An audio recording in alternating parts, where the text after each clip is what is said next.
this motorhome is an Adria Twin on a MAN base. It's Adria Twin 680 SGX Max. It's the top of the range campervan. It costs over well over 100,000 euros, and it's got actually a large payload. You've got on a 3,880 kilo basis. Fortunately, I can't turn the lights on, so we're going to have to see it in the dark. But I think it's a trade fair. I think they have removed the battery to it. But as you can see, I have actually turned it on here, and nothing's happening. So, you know, no, nothing's happening at all. But never mind. Anyway, you've got two burners here. You've got a sink there. You've got a toilet here with a sensible sliding door, just to make the point that the things aren't working.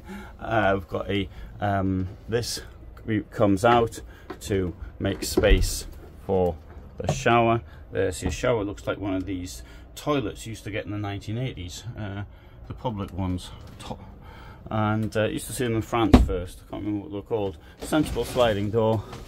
Over here we've got a fridge. Below it we've got storage. Obviously there's storage in the kitchen block as well.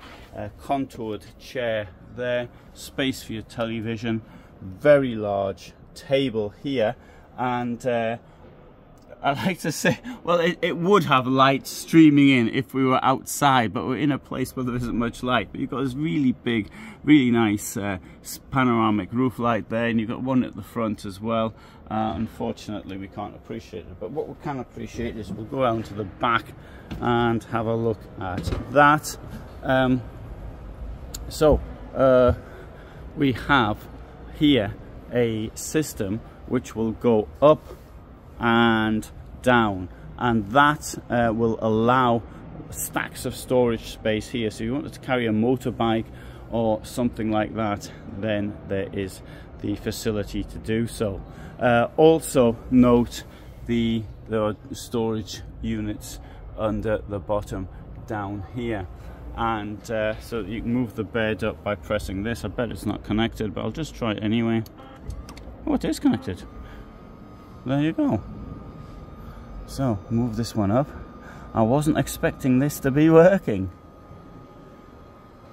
So how come the lights aren't working? Don't know, no idea. And but you can see how much space this can now give you, which I think is for those carrying stuff. Not only that, you can actually sleep in it at various heights as well. Right, so put it up there that far. You've got all this space here. You've got all that space there to sleep in. So anyway, good. That gives you an idea. There's the 230 volt. Okay, now if you if you want to spend 100,000 plus on a MAN, then okay, do so. But I think you'll find there are better offers on the market, including from, for example, even Mobil has things which I would suggest much cheaper, although on a Fiat Ducato base. Thanks for watching.